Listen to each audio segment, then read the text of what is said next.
Captain news நேயர்களுக்கு வணக்கம். இன்னைக்கு நம்ம கூட இந்த 2024 பாராளுமன்ற தேர்தலில் தேமுதிக சார்பில் தஞ்சை தொகுதியில் போட்டியிட்ட சிவனேசன் அவர்கள் இணைஞ்சிருக்காரு.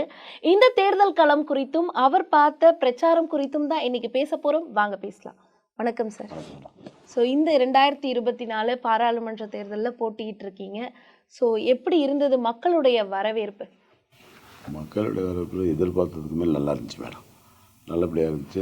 அதிமுகவும் நமக்கு தஞ்சாவூர் தொகுதியை பொறுத்து நல்ல ஒத்துழைப்பு கொடுத்துருக்காங்க. மக்கள்கிட்ட முரசு சின்னத்தில் வாக்களிக்கணும்னு ஒரு எதிர்பார்ப்போடு இருந்தாங்க. எலெக்ஷன் முன்னாடி நல்ல வரவேற்பு நிறைய மக்களே ஆவலாக இருந்தாங்க. ஆமாம் ஆமாம். மக்கள் குறிப்பா கேப்டன் அவர்கள் இல்லாதப்போ உங்களை எப்படி பாக்குறாங்க? ஏன்னா இதுக்கு முன்னாடி வரைக்கும் இந்த கட்சி அப்படிங்கிறது கேப்டனுடைய தலைமையில இருந்தது. ஸோ இப்போ கேப்டன் அவர்கள் இல்ல, பிரேமலதா விஜயகாந்த் அவர்களுடைய தலைமையில கட்சி இயங்கிட்டு இருக்கு. ஸோ இப்போ மக்கள் மத்தியில எப்படி இருக்கு இந்த கட்சி? இந்த கேப்டன் வேட்பாளருங்கிற முறையில் இதுக்கு முன்னாடி இருந்த வரவேற்பு கூட கூடுதலாக தான் இந்த மாதிரி தெரியுது. அதிகபட்ச கூட்டம், பெண்கள் வரவேற்பு நிறையாவே இருந்தது. அதனால் கூட்டங்களை வரவேற்பு ஆழத்தி எடுத்ததெல்லாம் அதிகமான மக்கள் தான் இந்த முறை செஞ்சாங்க. அந்த வரவேற்பு முறையில் அது வித்தியாசமாக தான் இருந்தது. Okay sir. முன்னாடி இருந்ததை விட இப்போ அதிகமாக இருக்கிறதுக்கு காரணம் என்ன அப்படின்னு நினைக்கிறீங்க? ஸோ கேப்டன் அவர்கள் இல்லை அப்படிங்கிறத நம்ம இந்த கட்சி வேட்பாளர்கள் கிட்ட தான் காட்டணும் அப்படின்னு மக்கள் நினைக்கிறாங்களா? என்ன காரணம் முன்னாடி இருந்ததை விட இப்போ வரவேற்பு அதிகமாக இருக்குது? இல்லை, கேப்டன்கிட்ட இப்போ இறந்த பிற்பாடு தான் நிறைய உணர ஆரம்பிச்சிருக்காங்க கேப்டனை பற்றி. இல்லை, அதனால் கேப்டனை பற்றி மீடியாவும் நிறைய அதை தொடர்ந்து பார்த்துட்டு, சரி கேப்டனுக்கு என்ன செய்யலாம், கேப்டன் வேட்பாளருக்குனால இதனால் நம்ம செய்வோம், வேறு என்ன செய்ய முடியும் அப்படிங்கிற மனநிலையில் இருக்காங்கிறது தான் உண்மை. Okay sir. ஸோ நீங்கள் பிரச்சாரம் பண்ணும்போது நிறைய இடங்களில் நீங்கள் வித்தியாசமான பிரச்சாரங்கள்லாம் பண்ணீங்க அப்படின்னு கேள்விப்பட்டோம். ஸோ அதுக்கு காரணம் என்ன?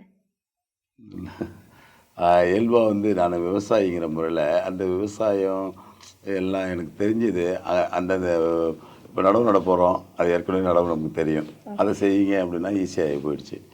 நான் விவசாயம் நம்ம இளநீ தேங்காய் நம்ம தென்னந்தோப்பு இருக்குது, சரி இந்த இளநீ வெட்டுங்கிறாங்க, அது ஈஸியாக போயிடுச்சு. அந்த மாதிரி மாட்டு வண்டி ஓட்ட சொல்கிறாங்கன்னா அது ஈஸியாக போயிடுச்சு, அது செஞ்சுக்காங்க.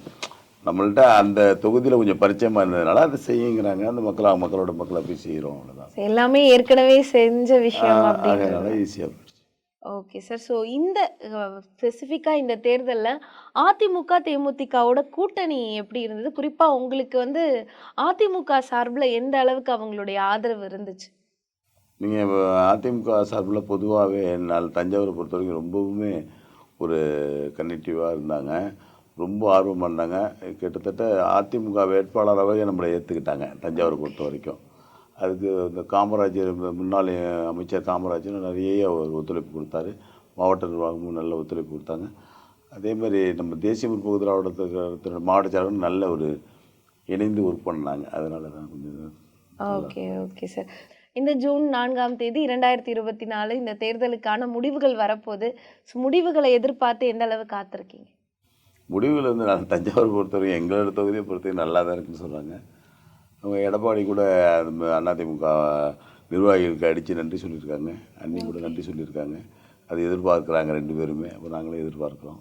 ஸோ கண்டிப்பாக வெற்றி பெறுவீங்க அப்படின்னு நினைக்கிறோம். ஸோ நிறைய விஷயங்கள் சொன்னீங்க சார். உங்களுடைய நேரத்தையும் தகவலையும் எங்கள் கூட பகிர்ந்துக்கிட்டதில் ரொம்ப மகிழ்ச்சி. நன்றி. நன்றி மேடம். நன்றி.